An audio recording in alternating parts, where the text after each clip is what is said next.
C'était donc des infections à hémophilus dues au sérogroupe capsulaire petit b, sérogroupe capsulaire avec lequel on vaccine.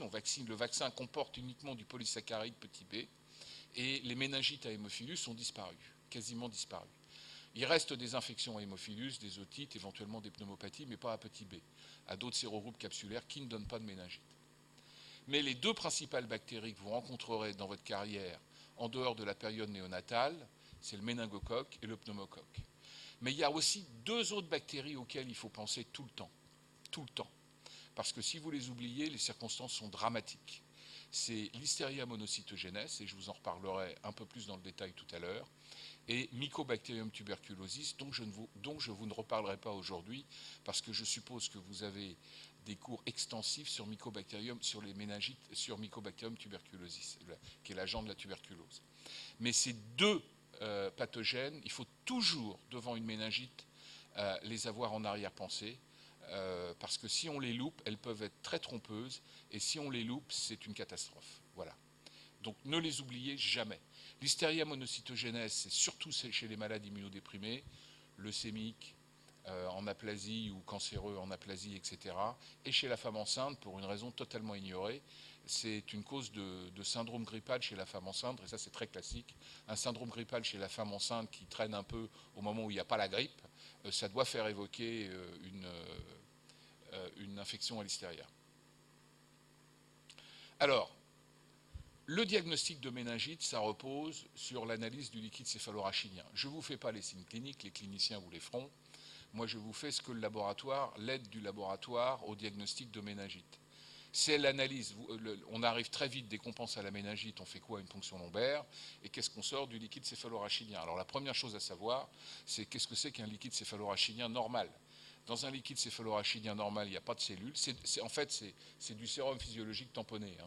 C'est-à-dire que même pas physiologique, parce qu'il n'y a pas beaucoup de sel. Si, il y a du sel. Donc il n'y a pas de cellules, il n'y a pas d'hématie. On dit que normalement il y a moins de 10 cellules, moins de 10, inférieur à 10. Il n'y a pas d'hématie, c'est 0. L'albuminorachie tourne autour de 0,3 g par litre. Et vous avez une glycorachie qui classiquement est à la moitié de la glycémie. C'est pour ça quand on prélève un liquide céphalorachidien, en général on fait une glycémie, parce que si vous avez un patient diabétique ou si vous avez un patient à qui vous avez perfusé du glucose, qui a, je ne sais pas, pour une raison X, Y ou Z, une quantité de sucre augmentée, vous ne pourrez pas apprécier la valeur de la glycémie. Alors, dans une méningite, le liquide devient inflammatoire. Donc, s'il est inflammatoire, dans ce cas-là, il y a des cellules. Et l'analyse du type de cellules sera très, très important. En général, dans les méningites bactériennes, vous avez des polynucléaires. C'est du pu, donc c'est des polynucléaires plus ou moins altérés. Alors que dans les méningites virales, comme toujours, c'est plutôt des lymphocytes. Le liquide, alors bien sûr l'analyse macroscopique du liquide est importante. Ça, classiquement le liquide céphalorachidien c'est eau de roche, vous ne voyez rien. Alors si maintenant vous voyez un trouble, c'est qu'il y a une réaction inflammatoire. L'albumine est augmentée puisqu'il y a une réaction inflammatoire, et la glycorachie, notamment dans les méningites bactériennes, va être abaissée. Une baisse de la glycorachie signe une méningite bactérienne. Il y a quelques méningites virales qui peuvent baisser la glycorachie, mais on ne va pas rentrer dans ce genre de détails aujourd'hui. Alors, donc, si vous avez une méningite, bien, la première chose que vous faites, c'est que vous regardez l'aspect de votre... L'aspect, c'est ce que je viens de vous dire, l'aspect de votre liquide céphalorachidien. S'il est louche, vous pouvez mettre en route le traitement antibiotique rien qu'à la sortie, rien qu'après avoir fait la ponction lombaire. Et puis qu'il soit louche ou clair, de toute façon, vous allez faire une étude cytobactériologique et biochimique dans tous les cas. Alors, l'étude biochimique, vous allez faire l'albuminorachie, qui classiquement dans les méningites bactériennes est supérieure à 1 gramme, mais bon, c'est classiquement supérieur à 1 gramme, mais si c'est 0,8, il ne faudra pas non plus... bon. Et la glycorachie est typiquement abaissée, mais ça c'est beaucoup plus rare. C'est-à-dire que si vous avez une glycorachie abaissée, vous êtes vraiment très à l'aise, mais ce n'est pas parce que vous aurez une glycorachie normale qu'il faudra éliminer une méningite bactérienne. Donc dans la forme typique, si vous voulez, la forme typique de la méningite bactérienne, c'est ce qui est marqué là. Vous avez des polynucléaires, 1000 ou 2000 polynucléaires plus ou moins altérés par millimètre cube. Vous avez une albuminorachie à 3 grammes et vous avez une glycorachie à 0,03. Voilà, c'est la forme typique.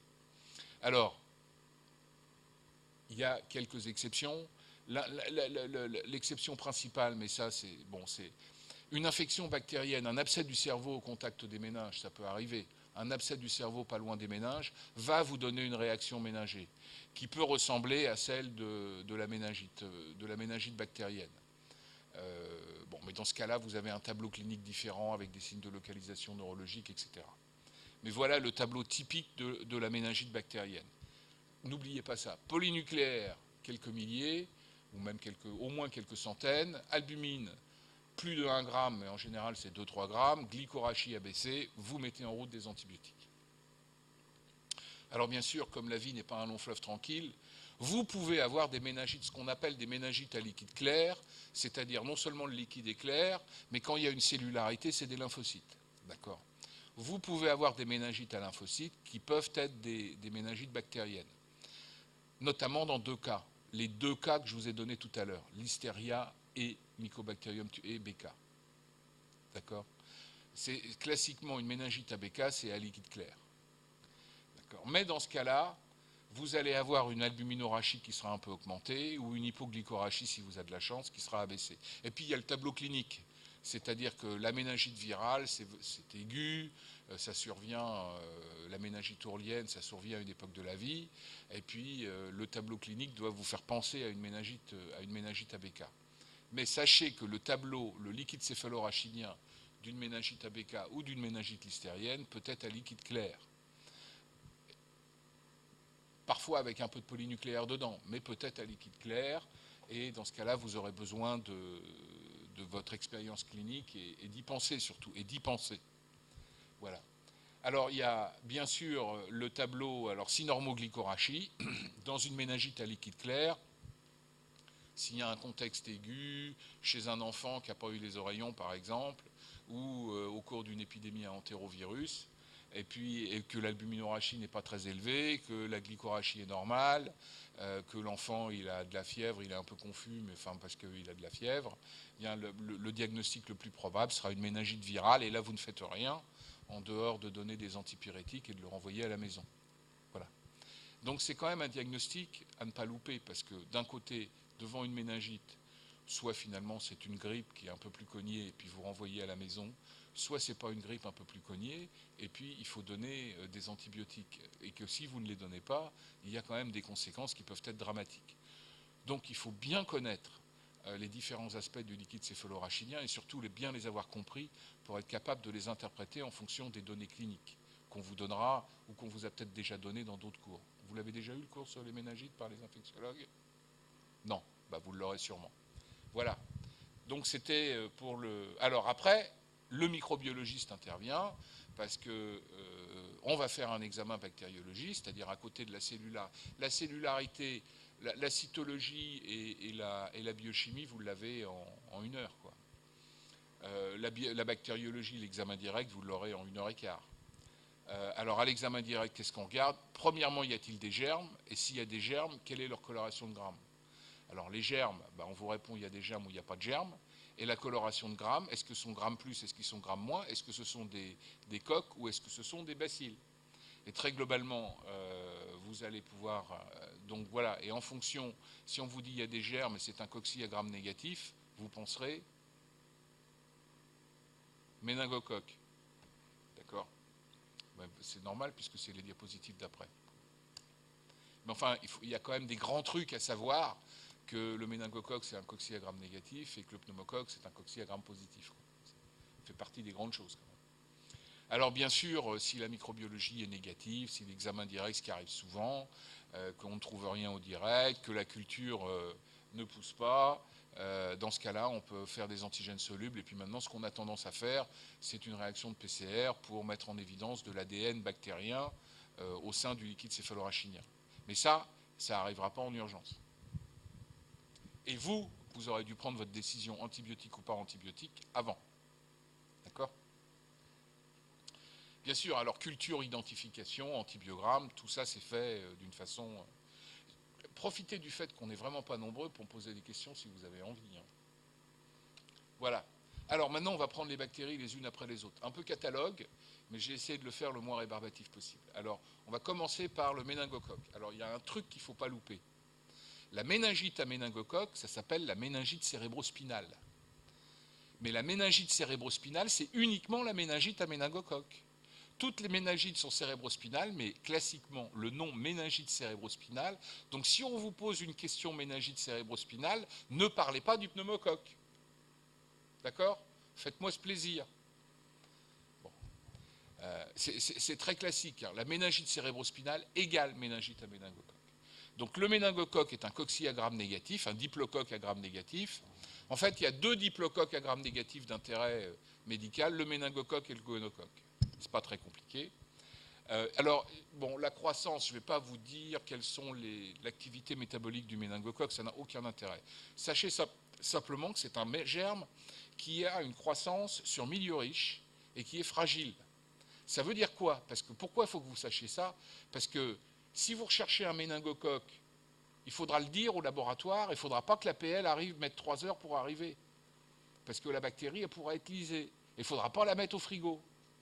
Parce que si vous ne savez pas ça, le LCR, il va aller au frigo, il va pouvoir attendre 4-5 heures, et là, je peux vous dire, personne ne trouvera rien.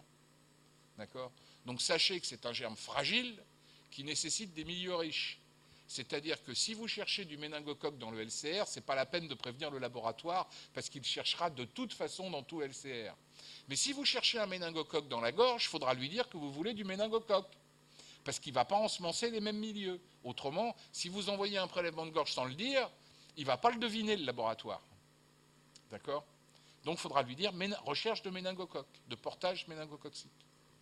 Alors, la caractéristique du méningocoque, c'est d'avoir une capsule polysaccharidique, qui est le principal facteur de virulence du méningocoque. Et il y a un certain nombre de sérogroupes capsulaires, peu importe. Il y en a 4 qui sont importants, le A, le B, le C, le W135. Voilà. Parce que chez nous, on a du B, du C, parfois du W135. Et en Afrique, il y a des épidémies de méningite cérébrospinale tous les ans qui sont dues au sérogroupe A uniquement, qui circulent régulièrement. Comme nous, on a des épidémies de grippe au mois de janvier, eux, ils ont l'épidémie de méningite dans le Sahel. Voilà. Qui peut faire beaucoup de morts. Hein. Il y a des épidémies, 150 000 malades, 30 000 morts. Hein. Ça peut être catastrophique.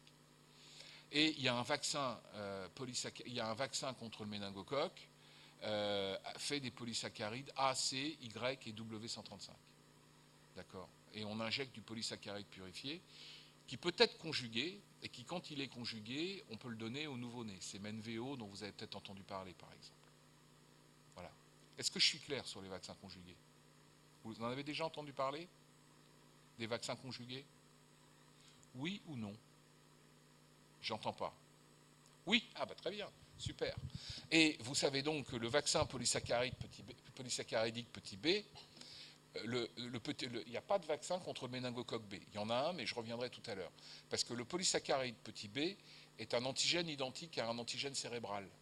Donc il n'y a pas de vaccin contre le B, mais maintenant, donc il a fallu trouver autre chose, et il y a un vaccin protéique qui vient d'être mis sur le marché, dont on ne connaît pas encore vraiment bien la place. Alors, d'un point de vue épidémiologique, c'est une bactérie strictement humaine. Vous ne trouverez pas du méningocoque dans l'environnement, et on n'en connaît pas chez l'animal. D'accord ? Sa transmission est simple, c'est une transmission par voie aérienne. On se le crache à la figure. Et vous avez, il n'est pas impossible, vous n'êtes pas nombreux d'habitude, je dis, quand il y a 40, 50 personnes, je dis, il y a au moins 5 personnes qui ont du méningocoque dans la gorge. Là, peut-être qu'il y en a un ou un demi, d'accord? Donc, c'est pas... Mais c'est comme ça que le méningocoque vit. Il vit dans le nasopharynx de l'homme et il aime y rester, point barre. De temps en temps, pour des raisons qu'on ignore absolument et qui ne sont pas claires, le méningocoque va disséminer. Alors, ce n'est pas toutes les souches de méningocoque qui sont capables de donner la maladie. Enfin, il y en a quand même un bon paquet. Hein. Globalement, on dit qu'il y a 10 à 20% de la population qui est porteur sain. Si vous allez, par exemple, dans des communautés de militaires qui vivent en caserne, ça peut atteindre 40 à 50% de portage. Hein. Dans toutes les armées du monde, surtout si vous avez affaire à des jeunes recrues qui sortent de leur campagne, qui faisaient leur service militaire dans le temps, là vous avez 40 à 50% de portage. Alors en Europe, il évolue sur un mode endémique et vous avez globalement un cas pour 100 000 habitants en moyenne par an en France. Ça fait 600 à 800 cas par an en France. Et le sérogroupe le plus fréquent chez nous, c'est le B, à peu près 60%. Alors qu'en Afrique, c'est ce que je vous disais tout à l'heure, il est épidémique, c'est la ceinture méningée, ce qu'on appelle entre l'équateur et le tropique du Nord, dans lequel vous avez tous les ans ces épidémies pour des raisons qu'on ignore totalement. Voilà, ça c'est juste pour vous marquer l'histoire naturelle de l'infection méningococcique. Donc là où il aime être, c'est dans le rhinopharynx, et il aime y rester, et puis il aime passer d'une personne à l'autre. Et quand on est porteur de méningocoque, on peut être porteur plusieurs mois, d'accord? Et puis un jour ou l'autre, bah, il va s'en aller, et puis entre-temps, vous l'aurez transmis à d'autres personnes. Et puis simplement, dans un faible pourcentage de cas, qui est variable selon la virulence des souches, la capacité invasive des souches, il va passer dans le sang. Et quand il va être dans le sang, il y a deux événements qui peuvent se produire. Le premier, c'est il peut vous donner une méningite, et le deuxième, c'est il peut vous donner une septicémie foudroyante qui s'appelle le purpura fulminans. Et je suis certain que les infectiologues vous en parleront parce que c'est un tableau absolument dramatique qui est capable de tuer un enfant de 8 à 10 ans en quelques heures, hein. C'est vraiment dramatique. Ce qui n'empêche pas dans le purpura fulminans de trouver des bactéries dans le liquide céphalorachidien. C'est juste que la bactérie va franchir la barrière sans cerveau, mais c'est juste que le tableau clinique prédominant sera la présence d'une septicémie foudroyante, alors que dans l'autre cas, le tableau clinique prédominant sera la bactérie, sera la méningite. Et vous savez, classiquement, ça les cliniciens vous le diront, que l'affinité de la bactérie pour les cellules endothéliales est responsable de lésions purpuriques. Donc si vous avez une méningite avec 3 lésions purpuriques, vous êtes sûr que c'est un méningocoque, hein. D'accord? Et puis dans les formes extensives, si vous voulez, le purpura fulminans, c'est juste des lésions purpuriques qui sont devenues énormes et qui vont vous donner un purpura thrombotique qui peut aboutir soit à la mort dans 30% des cas, et dans 30% des cas, des séquelles importantes, qui aboutissent à des amputations des membres, des mains, des pieds. Les gens qui ont fait un purpura fulminans peuvent s'en sortir, s'ils s'en sortent, extrêmement invalidés, hein. Et c'est un diagnostic extrêmement urgent parce que le seul moyen de changer le pronostic, c'est la précocité du traitement antibiotique. Donc, devant des lésions purpuriques nécrotiques, chez un enfant fébrile, vous lui donnez des antibiotiques avant de l'envoyer à l'hôpital. Parce que c'est un peu comme si la bactérie avait appuyé sur un bouton, si vous voulez. Une fois qu'elle a appuyé, ou vous la tuez avant qu'elle appuie sur le bouton, ou une fois qu'elle a appuyé sur le bouton, le processus va se dérouler, même si vous tuez la bactérie. D'accord? Donc c'est une extrême urgence diagnostique, hein. Mais les infectiologues vous en reparleront dans le détail. Mais retenez que, oui. Alors, c'est pour en venir à initialement, très bonne question. La bactérie, il n'y a pas d'infection loco-régionale à méningocoque. Vous pouvez avoir des pneumonies, mais pas d'otite, pas de pharyngite, pas d'angine.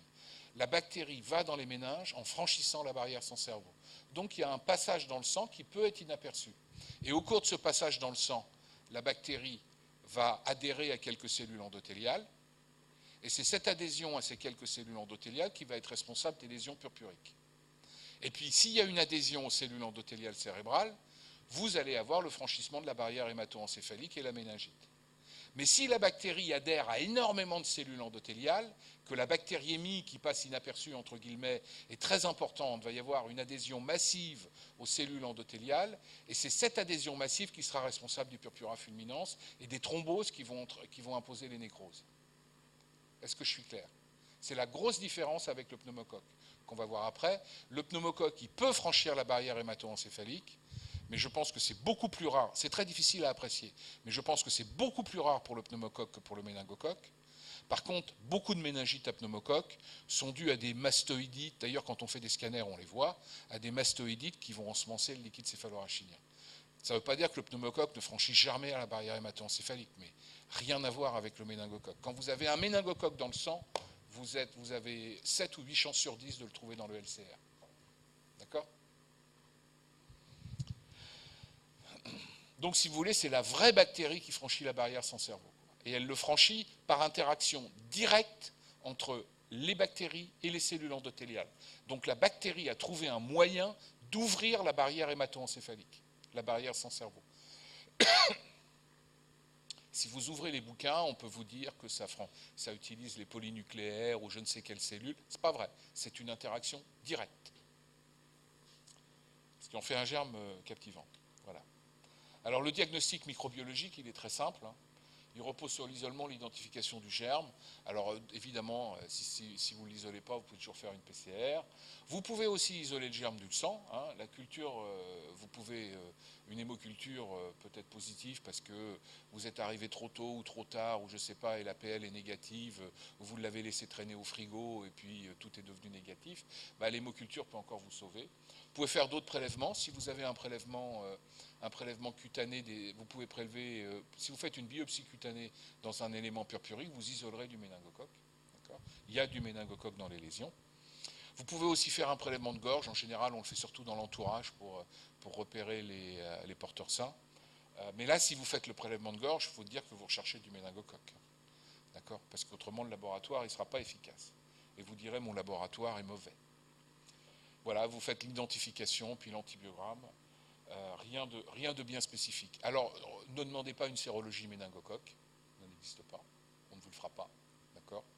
Donc il faut isoler le germe, soit isoler le germe, soit faire une PCR, ce qu'on ferait maintenant, soit faire des antigènes solubles, ce qu'on fait toujours, parce que c'est vite fait, c'est rapide. Ça peut rapporter gros, mais ça ne marche pas souvent. Alors le traitement. Alors le méningocoque, il est sensible aux bêta-lactamines. Hein. Alors vous avez des souches de sensibilité diminuées à la pénicilline, etc. Mais enfin, en gros, les céphalosporines de 3e génération sur le méningocoque, ça marche. D'accord ? Donc si vous voyez, et même si vous êtes devant un malade où vous suspectez une infection méningococcique avant de l'envoyer aux urgences, bah faites-lui une grosse dose d'amoxicilline. Si vous n'avez pas de céphalosporine de 3e génération, vous lui rendrez un service, vous pouvez lui sauver la vie. Hein. Bon. Donc c'est ce que j'ai voulu mettre en gros, purpura fébrile, antibiotique au lit du malade. Voilà. Et puis alors vous pouvez aussi avoir, vous avez d'autres antibiotiques qui marchent, la rifampicine, les macrolides, et puis le chloramphénicol. Alors bon, le thiophénicol est de nouveau disponible, mais si vous avez quelqu'un qui est vraiment allergique aux bêta-lactamines, hein, vraiment allergique, c'est-à-dire si vous lui donnez des bêta-lactamines, il va faire l'hypotension, bah vous pouvez lui donner du thiophénicol, qui est un excellent antibiotique pour traiter les méningites. Hein. Enfin, je ne veux pas interférer, moi je vous donne la sensibilité aux antibiotiques, je ne veux pas interférer avec les traitements approuvés par les conférences de consensus que vous donneront les infectiologues. D'accord. Retenez qu'il est sensible aux bêta-lactamines, qu'il y a des souches de sensibilité diminuées aux pénicillines, c'est pour ça qu'on préfère donner du céfotaxime. Retenez que la rifampicine marche, les macrolides marchent et le chloramphénicol marche. Alors le vaccin. Alors donc maintenant il y a 2 vaccins, il y a 3 vaccins même. Vous avez le vaccin polysaccharidique normal, c'est du polysaccharide purifié A, C, Y et W135. Vous avez le polysaccharide, les mêmes sérotypes mais conjugués. Et puis vous avez Bexsero, qui est le vaccin protéique qui vient d'être mis sur le marché. Alors, juste en 2 minutes, le vaccin polysaccaridique normal, celui qui n'est pas conjugué, il ne marche pas avant 12-18 mois, et puis il ne protège que 3 ans. Une injection protège au bout de 10 jours pendant 3 ans. Donc si vous voulez, c'est le vaccin typique pour quelqu'un qui irait en pleine épidémie en Afrique, bah, il se fait son shoot pour éviter d'attraper la méningite quand il va là-bas. Maintenant, le vaccin polysaccharidique conjugué, lui, il est recommandé pour tout le monde, pour tous les enfants et tous les adultes jusqu'à 21 ou 22 ans. D'accord ? Mais lui, dès les premiers mois de la vie, avec 3 injections, rappel, etc. D'accord ? Parce que comme il est conjugué, il induit une réponse de type IgG avec réponse mémoire. Et puis Bexsero, qui a été commercialisé il y a 1 an, et puis il faut dire que le comité technique des vaccinations ne s'est pas encore véritablement prononcé sur quelle est la place de Bexsero. Est-ce que tous nos petits-enfants seront vaccinés par Bexsero? J'ai un peu peur quand même que ça fasse beaucoup de vaccins. Donc on va attendre de voir ce que nous propose le comité technique des vaccinations, les autorités sanitaires. Voilà. Vous avez des questions sur le méningocoque? Ah ben j'ai pas tout à fait. Ouais, ben là voilà. Si, il y a autre chose, la chimioprophylaxie. Dans l'entourage d'un malade, c'est toujours le problème, comme c'est une maladie endémique, et puis que vous pouvez avoir 2 ou 3 cas, alors là c'est catastrophe, faut-il prendre des antibiotiques? Alors il faut rester raisonnable. Les antibiotiques doivent être pris dans l'entourage que s'il y a un contact proche et rapproché, c'est-à-dire les enfants d'une même classe, et puis les gens de la même famille, qui vivent sous le même toit. D'accord? Alors le premier choix, c'est la rifampicine, et puis si la rifampicine est contre-indiquée, vous donnez de la spiramycine. Voilà. Ouais.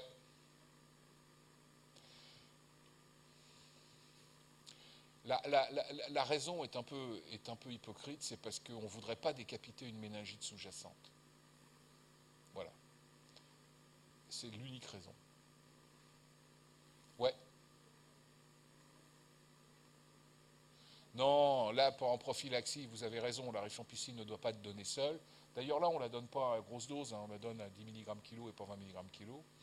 Euh, Comme c'est pour une prophylaxie, on la... Mais moi, je ne suis pas un fanatique de la rifampicine en prophylaxie pour la raison que vous venez de soulever, qui est que ça permet d'induire des résistances. Bon.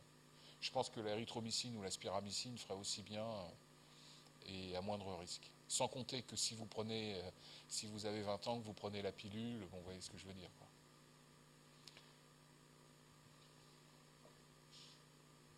Mais la vraie raison pourquoi on ne donne pas... Mais on pourrait donner de l'amoxicilline, hein. Tout à fait. Ok. Donc vous avez d'autres questions sur le pneumocoque? Sur le méningocoque? Avant qu'on passe au pneumocoque? Alors le pneumocoque, lui, c'est un cocci à gramme positif. Alors surtout, vous ne bourrez pas, hein. Ça, je vais vous dire, il y a très peu de choses que vous avez à savoir en microbiologie d'une façon générale. Si vous voulez devenir orthopédiste, par exemple, il y a très peu de choses à savoir. La seule chose que vous avez besoin de savoir, c'est que le staphylocoque, c'est un cocci à gramme positif. C'est que tous les streptocoques, y compris le pneumocoque, qui est un streptocoque, sont des cocci à gramme positifs. Que les méningocoques et les gonocoques sont des cocci à gramme négatifs. Et que le colibacille est un bacille à gramme négatif. Et que Pseudomonas est un bacille à gramme négatif. D'accord? Bon, après, ça devient presque du domaine du spécialiste. Mais alors quand même, si vous ne vous souvenez pas que le pneumocoque est un cocci à gramme positif et le méningocoque un diplocoque à gramme négatif, vous avez un problème. Même si vous devenez orthopédiste, hein, ou chirurgien en général. D'accord? Donc voilà, il faut vraiment... Et le pneumocoque, là, il y a encore, comme pour le méningocoque, un autre degré de complexité, c'est qu'il est fragile. Et il faut qu'il pousse sur milieu riche, comme le méningocoque. Et ils se lisent aussi, donc voilà, il ne faut pas que la PL reste des heures au frigo. Alors, comme pour le méningocoque, il y a une capsule polysaccharidique, simplement là, il y en a beaucoup plus. Il y en a 84. Donc, ça complique le problème de la vaccination. Et parmi les 84, il y en a bien 20-25 qu'on retrouve associés à des pathologies. L'épidémiologie. Alors, le pneumocoque est un hôte habituel des voies. C'est à peu près pareil que le méningocoque.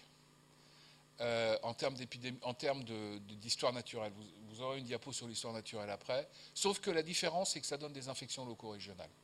Ça donne des otites, ça donne des bronchites, ça donne des pneumopathies. Je veux dire, c'est vraiment un germe donc c'est la grosse différence avec le méningocoque. D'accord? Donc et puis alors, on en est tous contaminés à un moment différent de notre vie.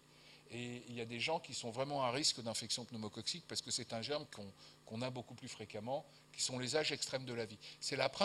L'infection à pneumocoque est la principale cause d'infection bactérienne avant 2 ans. D'accord? En incluant les otites et tout ça. D'accord? Et puis après 65 ans, ça donne des pneumopathies qui peuvent être mortelles. Bien sûr, tous les sujets qui ont des insuffisances respiratoires, cardiaques, les cirrhotiques, diabétiques, et puis les splénectomisés. Vous savez que les splénectomisés sont très sensibles aux infections, et notamment aux infections à pneumocoque, et que si quelqu'un est splénectomisé, soit suite à un traumatisme ou une splénectomie médicale, même par exemple les drépanocytaires, ou une splénectomie parce qu'on a enlevé pour une raison X, Y ou Z de la rate, eh bien, il faut prévenir l'infection pneumococcique. Elle est gravissime chez ces patients-là. Ils peuvent faire des purpura fulminances. Je veux dire, une infection à pneumocoque disséminée chez un splénectomisé peut aboutir à un purpura fulminans, d'accord? Ou à un tableau très proche. Donc, on prévient chez ces patients-là l'infection pneumococcique. Donc, et puis, comme je viens de vous le dire, c'est la cause numéro 1 d'infection bactérienne avant 2 ans. L'incidence annuelle, alors que pour les infections à méningocoque, c'était 1 pour 100 000 habitants, vous voyez, là, on est à presque 10 pour 100 000 habitants. Donc c'est un autre problème, c'est un vrai problème de santé publique, l'infection pneumococcique. On n'est pas du tout dans le même log par rapport au méningocoque. Alors, voilà, c'est pareil, c'est un germe humain qui colonise les voies aériennes supérieures et on se le transmet de personne à personne. Mais il circule beaucoup plus que le méningocoque, donc on peut l'avoir, le réavoir, etc. Et la grosse différence, c'est qu'il va donner des otites, des sinusites, des mastoïdites, des infections locaux-régionales. Et puis, il va donner aussi, il va pouvoir passer dans le sang, il va donner des pneumonies, comme vous le savez.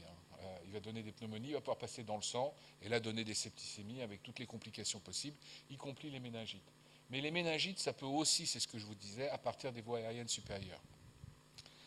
Une mastoïdite qui va s'étendre, c'est ce que je vous disais tout à l'heure. Et puis, il y a une chose classique, c'est que les gens qui ont des brèches méningées, par exemple, suite à un traumatisme, qui ont donc des petits écoulements, eux font des méningites à pneumocoque à répétition.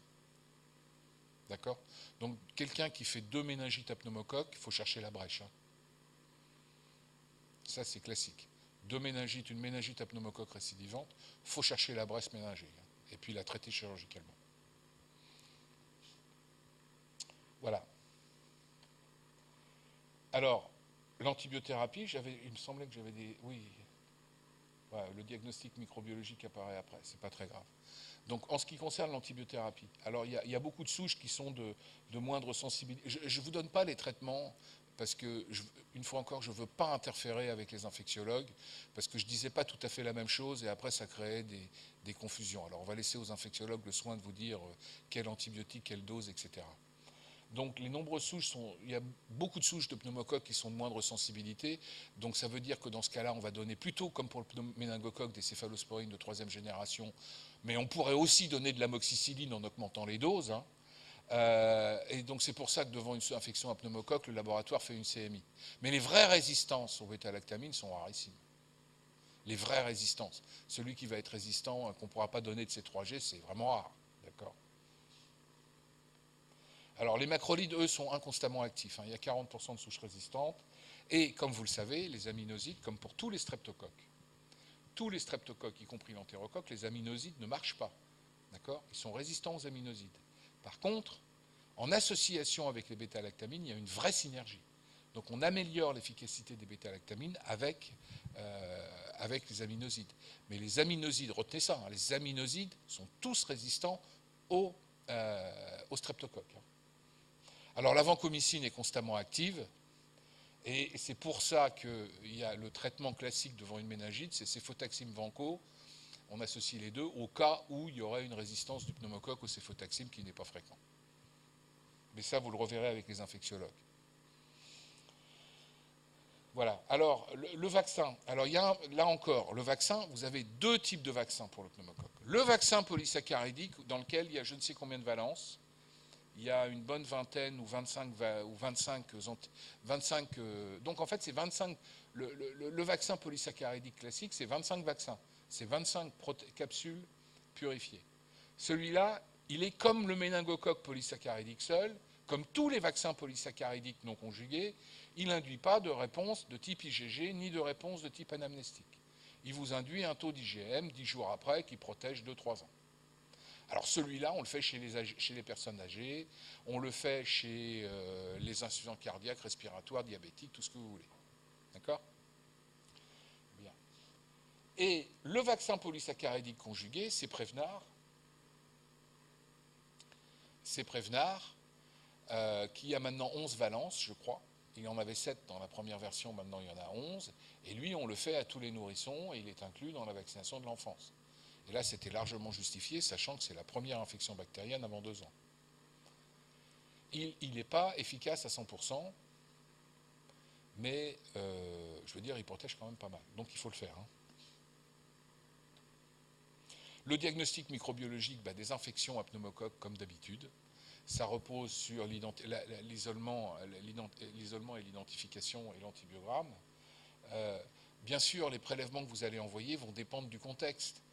Hémoculture, liquide céphalorachidien, pus de parasynthèse, pus de pleurésie, etc., où vous allez rechercher un pneumocoque. D'accord. Bien sûr, la PCR, on peut la faire aussi, mais on la fait que dans un prélèvement noble. On ne va pas faire une PCR à la recherche de pneumocoque dans un prélèvement de gorge. Ce serait totalement ridicule, parce que même si on en trouve, ça ne veut rien dire. C'est normal de trouver du pneumocoque dans la gorge. Ou du moins, ce n'est pas foncièrement aberrant. Antigène soluble, pareil, c'est gratuit et ça ne rapporte pas grand-chose. Voilà. Vous avez des questions sur le pneumocoque? Ouais. Eh ben, c'est encore une très bonne question, et la réponse à la question n'est pas facile.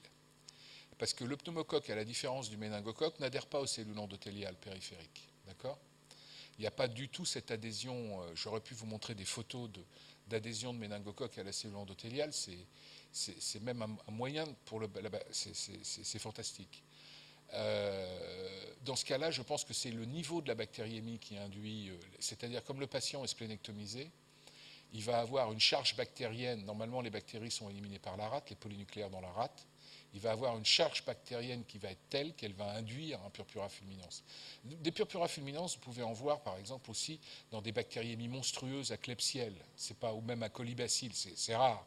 Mais à partir du moment où le malade est splénectomisé, les bactériémies sont beaucoup plus importantes. Et je pense que c'est la charge bactérienne qui est responsable du purpura fulminans, par un processus physiopathologique que je ne pourrais pas expliquer. Dans le cas du méningocoque, le méningocoque, quand il interagit avec la cellule endothéliale, il a une activité prothrombotique sur la cellule endothéliale. Donc il y a développement de thrombus. Voilà. La bactérie ensuite, c'est Haemophilus influenzae. C'est tout ce que je vous en dis. Pour la raison que je vous ai dit tout à l'heure. C'est-à-dire que c'est une bactérie, les méningites à Haemophilus influenzae qui étaient spécifiques de type petit b, bien, depuis que la vaccination, vous avez tous été vaccinés par exemple. Nous, au laboratoire de microbiologie de l'hôpital Necker, je suis suffisamment vieux pour avoir vu introduire le vaccin. Eh bien, du mois au mois d'après, on a vu disparaître en un mois les méningites à Haemophilus influenzae. C'était des méningites qui étaient graves. Juste d'un point de vue pronostic, souvenez-vous que si vous avez une méningite à vous offrir, offrez-vous une méningite à méningocoque. C'est d'un bien meilleur pronostic que la méningite à pneumocoque. C'est-à-dire que quand vous avez un tableau de autant le purpura fulminans, il y a une grosse mortalité, beaucoup de séquelles, mais la méningite à méningocoque, c'est 97% de guérison sans séquelles s'il est soigné correctement, quoi. La méningite à pneumocoque, c'est pas ça, hein. Il y a tendance à avoir des lésions, l'inflammation est très marquée, avec possibilité de symphyse au niveau des méninges, qui peut vous laisser des séquelles, hein, et puis des surdités, etc. Si vous devez vous offrir une méningite, offrez-vous la méningite à méningocoque. Hémophilus, c'était comme la méningite à méningocoque, ça badinait pas. Mais souvenez-vous quand même qu'il peut y avoir des infections à hémophilus, mais plus petit b, quoi. C'est-à-dire qu'avec la vaccination, on a vu disparaître les épiglottites aussi. Voilà. Alors, Listeria monocytogenes, ça c'est une bactérie totalement différente. Les deux bactéries qu'on vient de voir, elles ne vivent que chez l'homme. Elles aiment le nasopharynx de l'homme. Celle-là, elle se fout de l'homme. D'accord ? Elle vit dans l'ensilage, elle vit au contact du bétail. C'est donc une bactérie, on s'infecte accidentellement. Et c'est assez intéressant parce que avant la Deuxième Guerre mondiale, il n'y avait pas d'infection à Listeria monocytogenes. Après la Deuxième Guerre mondiale, sont apparues les infections à Listeria monocytogenes, mais pas tout de suite après.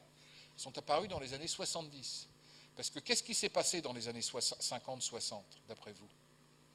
Qui fait que dans les années 70, on a vu apparaître Listeria monocytogenes, qu'on ignorait totalement. Qu'est-ce qui s'est passé d'après vous ?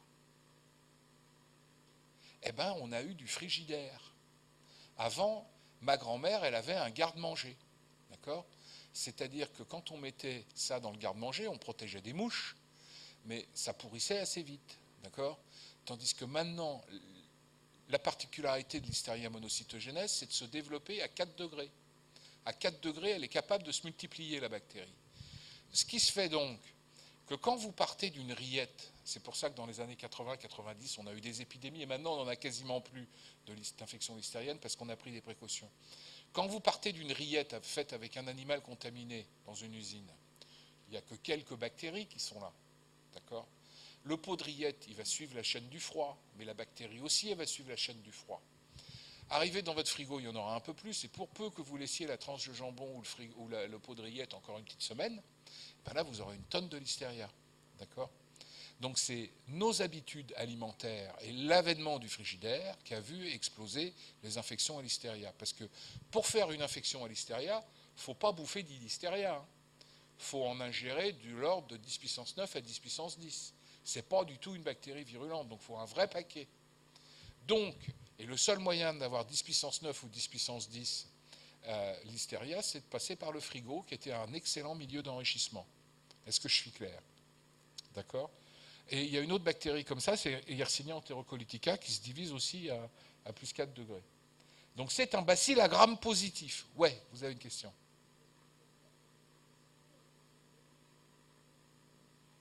Non, non, l'aliment n'est pas pourri.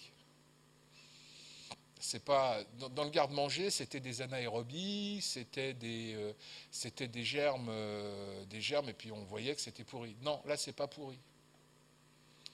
Et c'est une bactérie qu'on ne connaissait pas du tout avant les années 70. Hein. Les premières infections à Listeria sont apparues dans les années 73-74. Hein. C'est pas si vieux que ça. Et dans les années 80, il y a eu des épidémies autour à chaque fois, c'était un drame humain, on en parlait à la radio, etc.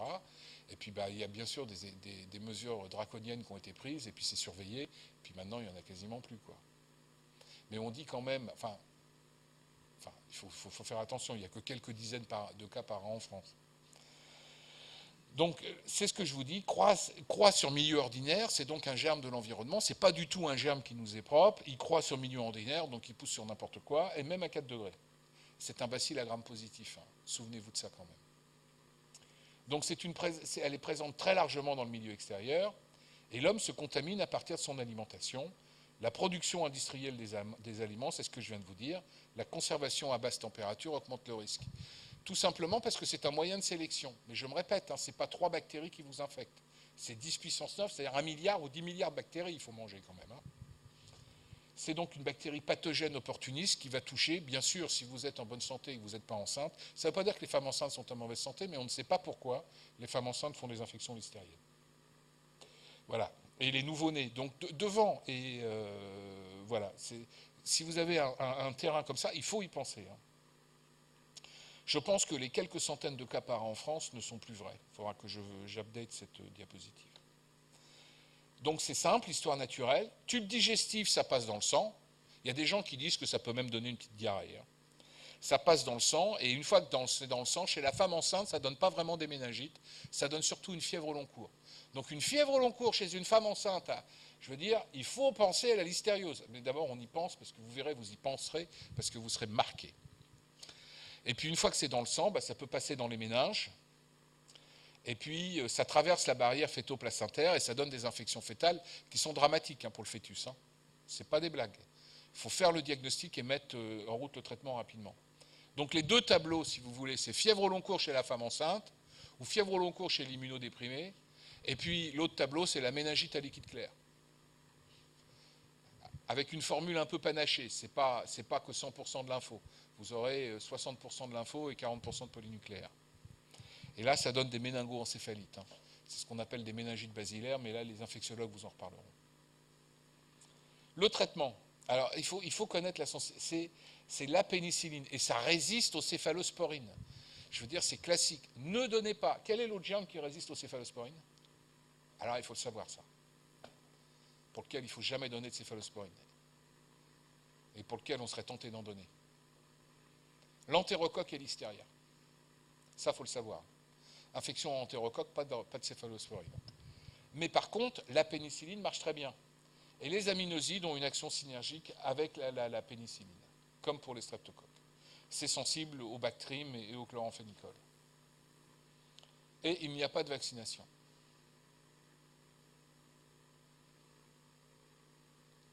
Vous avez des questions sur l'hystéria? La microbiologie, souvenez-vous que c'est un bacille à Gram positif, comme ça pousse sur gélose ordinaire, vous n'avez rien à dire au laboratoire de microbiologie, il va le trouver, quoi. D'accord. Pas d'autres questions?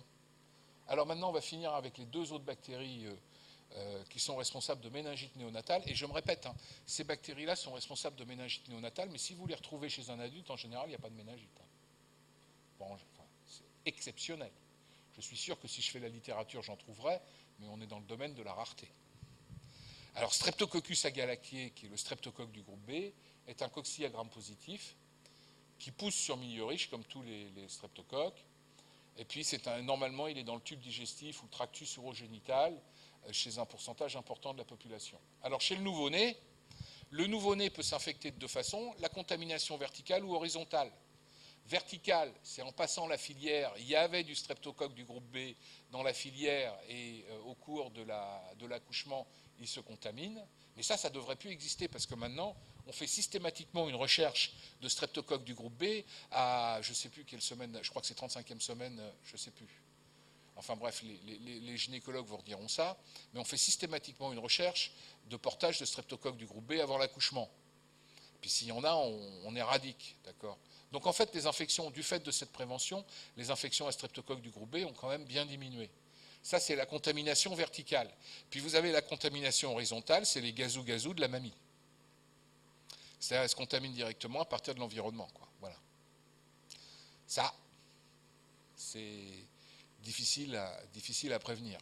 Enfin, on peut toujours les prévenir, bien sûr qu'on peut les prévenir. Et ils sont responsables de méningite dite tardive. C'est la méningite précoce, c'est la première semaine, la méningite tardive, c'est après, avant le premier mois de vie. Voilà. Donc, c'est assez simple. On vit avec du streptocoque du groupe B. On recherche le strepto B avant l'accouchement dans le tractus urogénital de la femme qui va accoucher. On l'éradique s'il y en a. Et puis, mais on peut quand même avoir une contamination horizontale à partir de l'environnement. Donc chez l'adulte, vous pouvez avoir des infections à streptocoque du groupe B, mais en général, vous êtes bien immunodéprimé. Vous avez un cancer, un diabète, etc. Et puis ce que ça va vous donner, ça va être des infections urinaires surtout, des infections urinaires, des pneumonies. Bon, voilà, c'est un germe de, pas nosocomial, mais un germe associé aux soins, quoi. Le traitement, comme pour toutes les infections à streptocoque, c'est amoxicilline avec une synergie avec les aminosides. Et l'alternative, c'est l'avant-coup, comme pour tous les grammes plus. C'est clair?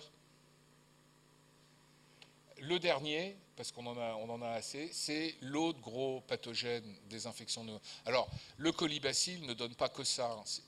En fait, avec le staphylocoque, c'est la principale bactérie avec laquelle vous vivrez. Je veux dire, la moitié des hémocultures, enfin un quart des hémocultures positives très globalement à l'hôpital, dans un hôpital comme l'hôpital Necker, un quart des hémocultures positives c'est le coli et l'autre quart c'est le staphylocoque. D'accord. Donc c'est vraiment la bactérie avec laquelle vous vivrez. Mais là, puisqu'on est dans le contexte des méningites néonatales, sachez que c'est un bacille à gram négatif, ça on ne vous le pardonnera pas. Il pousse sur tous les milieux de culture, c'est pas la peine de demander au laboratoire de sortir un colibacille.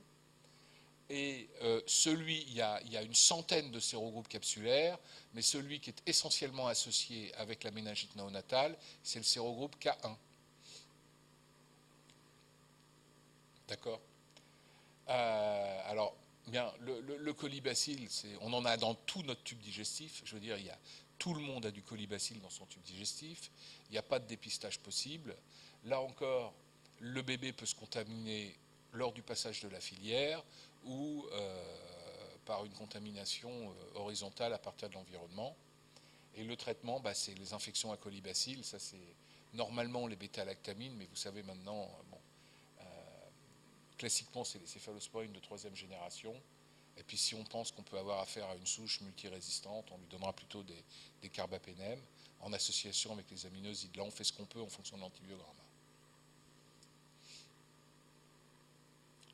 Voilà, les autres bactéries, c'est responsable de méningite, c'est surtout dans le contexte neurochirurgical, donc c'est nosocomial. Je vous ai mis Klebsiella, Pseudomonas, autres entérobactéries, staphylocoques, etc. Voilà, j'ai fini. Vous avez des questions? Ouais.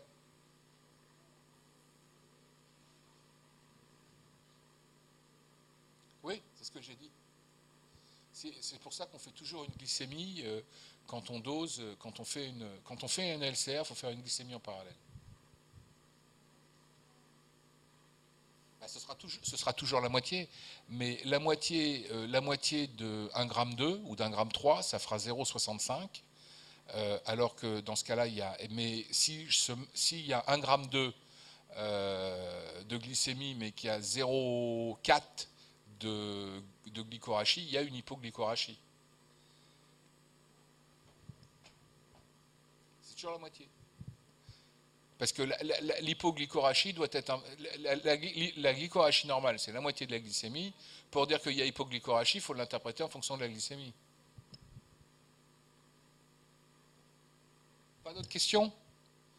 J'ai vu Madame Rosenberg pointer son nez, donc je vous la laisse.